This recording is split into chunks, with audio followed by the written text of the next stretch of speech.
Salam, hər vaxtınız xeyir. Bu kanalımızın ilk videosudur, həmçinin playlistimizin ilk videosudur.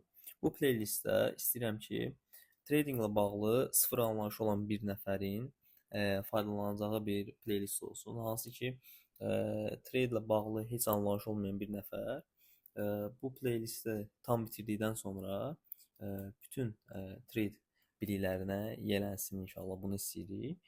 İlk videolarımız daha sadə şeylər olacaq. Hansı ki, ilkin trade anlayışları, ilkin ticarət anlayışları.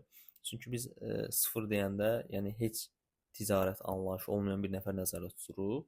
Ona görə də elə ilk videolarımız məhz belə olacaq ki, heç ticarət anlayışı olmayan bir nəfər videoya baxanda artıq yavaş-yavaş irəlilədikcə, digər videolara baxdıqca onda get-gedə trade bilikləri formalaşsın. Nəsə uzatmayaq, keçək ilk videonun mahiyyətinə. Deməli, ilk videoda biz trading nədir, forex ticarəti bundan danışacağıq. Ümumiyyətlə trade sözü ticarət deməkdir. Ticarət deyəndə ağlımıza nə gəlir? Müəyyən bir məhsulu müəyyən qiymətə alıb 10 dollara məsələn alıb 12 dollara satmaq. Bu hamının başa düşdüyü, hamının bildiyi bir ticarət növüdür. Yəni kimdən soruşsaq ki, ticarət nədir? Onun ağlına bu gəlir. İndi həmin bu ticarət məntiqinin onlayn versiyası valyuta cütlüklərində, dəyərli metallarda tətbiq olunan formasını biz edirik və biz bunu da e, trade adlandırırıq və forex ticarət adlandırırıq. Burada məqsəd bizim qiymət fərqindən qazanc əldə etməyimizdir. Yenə dediyim kimi, məsələn 10 dollara alırıq, 12 dollara satırıqsa, aradakı qiymət fərqi, yəni 2 dollar bizim burada qazancımız olur. Bunlar sadədir. İnanıram ki, hamımızın başa düşə biləcəyi dərəcədə mövzulardır. Bəs forex ticarəti deyəndə sırf nə nəzərdə tuturuq?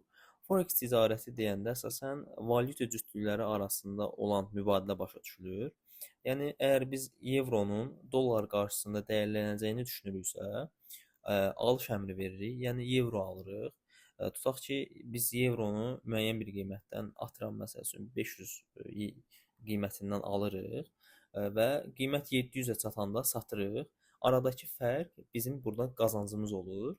Yəni valyuta cütlüklərindən və digər cütlüklərdən, qızıldan, gümüşdən, bu kimi şeylərdən qiymət fərqi nəticəsində qazanc əldə etmiş oluruq. Yəni bunun məntiqi sırf belədir. Aradakı qiymət fərqindən qazanc əldə edirik. Bizim üstümüzə düşən şey isə sadəcə düzgün qərar verməkdir ki, bu nə vaxt bazar qalxacaq, nə vaxt bazarda eniş olacaq və biz yekunda bazardan xeyirlə ayrılaq. Forex bazarı həftə içi 5 gün işləyir. Həmçinin Forex bazarı ən böyük maliyyə bazarıdır. Belə. Bəs yaxşı biz nə ilə ticarət edirik? Biz əsasən qızıl ilə ticarət edirik. Çünki qızıl daha həcmli bazardır. Bizim elədiyimiz ticarət növünə daha çox qızıl uyğun gəlir. Ona görə qızıl seçmişik. İndi irəliləyən videolarda daha aydın başa düşəcəksiniz ki, niyə qızıl digər valyuta cütlüklərindən daha yaxşıdır, niyə qızıla maraq və tələbat daha çoxdur. Buna daha çox biraz da trade eləməyə başlayandan sonra, trade biliklərinə malik olandan sonra başa düşəcəksiniz. Bəs qızıl forex sayılırmı? Əslində forex deyəndə valyuta cütlükləri sırf nəzərdə tutulur. Amma biz işlədiyimiz platformalarda valyuta forex-lə yanaşı metallar da var. Dəyərli metallar hansı ki, gümüş, qızıl. Biz də seçimimiz qızıldan yanadır. Onunla ticarət edirik. Ən çox verilən sual, yəni mən özüm də ilk dəfə ticarətə başlayanda, treydə başlayanda ağlıma bu sual vardı ki, trading qumardır.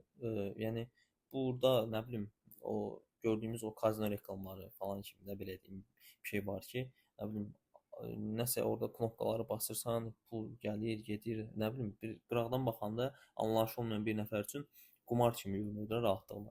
Amma bu belə deyil. Təbii ki də trade qumar deyil. Bu ticarətdir. Trade qumar olar nə vaxt? O bizim özümüzdən asılı olan bir şeydir. Əgər biz bu bazara, ticarət üçün olan bazara girib, ə, belə deyim, heç bir analizə, strategiyaya, heç bir nə bilim səbəbə arxalanmadan əməliyyatlar açsaq, alış etsək, satış etsək və s. bu artıq bizim üçün qumara çevrilər. Çünki bu forex bazarı, trading bazarı elə bir yerdir ki, biz bura girəndə istədiyimiz an alış-satış əmrləri verərək, böyük həcmlərdə əməliyyatlar açaraq, böyük pullar götürə bilərik bazardan. Həmçinin böyük pullar da itirə bilərik. Biraz insan da azgözlük, tamah olduğu üçün, nəfs olduğu üçün, nəfsinə sahib gələ bilməyəndə bunu ticarətə, işə, biznesə yox, qumara çevirərək, yəni istənilən yerdən alış-satış əmrləri verir və axır yekunda nə olur? Bizim kapitalımız, yəni bura bir müəyyən kapital qoyuruq, risk alırıq. Bizim kapitalımız yəni yoxa gedir və yaxud qumara çevrilir. Birdən-birə nə bilim çox kiçik bir kapitalla böyük qazanclar əldə edirik. Yəni bu düzgün seçim, düzgün yol deyil. Biz çalışmalıyıq ki, məntiqlə davranaq, psixologiyamızı qoruyaq, müəyyən strategiyaya, müəyyən səbəblərə arxalanaraq əməliyyatlar açaq, ona uyğun ticarət eləyək ki, trade bizim üçün qumara yox, biznesə, işə çevrilsin və kapitalımızı riskə atırıqsa, o risk minimuma ensin. Belə, bu videomuz qısa oldu, ilk videoydu deyə. Yəqin ki, ilkin anlayışlar, siz ilkin anlayışları başa düşdünüz. Kiminlə nə sualı olsa, Telegramda və yaxud yorumlarda verə bilər. Mən özüm tam səmimi şəkildə onları cavablayacağam. Ümumiyyətlə, bu playlistin davamında indi brokerlər, nə bilim, ticarətçilərin növləri, strategiyalar və digər şeylərdən də danışacağam. Sadəcə səbirli olun, bizə lazımdır ki, sıfırdan treydə başlayan bir nəfər bu ilkin anlayışları öyrənsin, daha sonra digər mərhələləri keçək.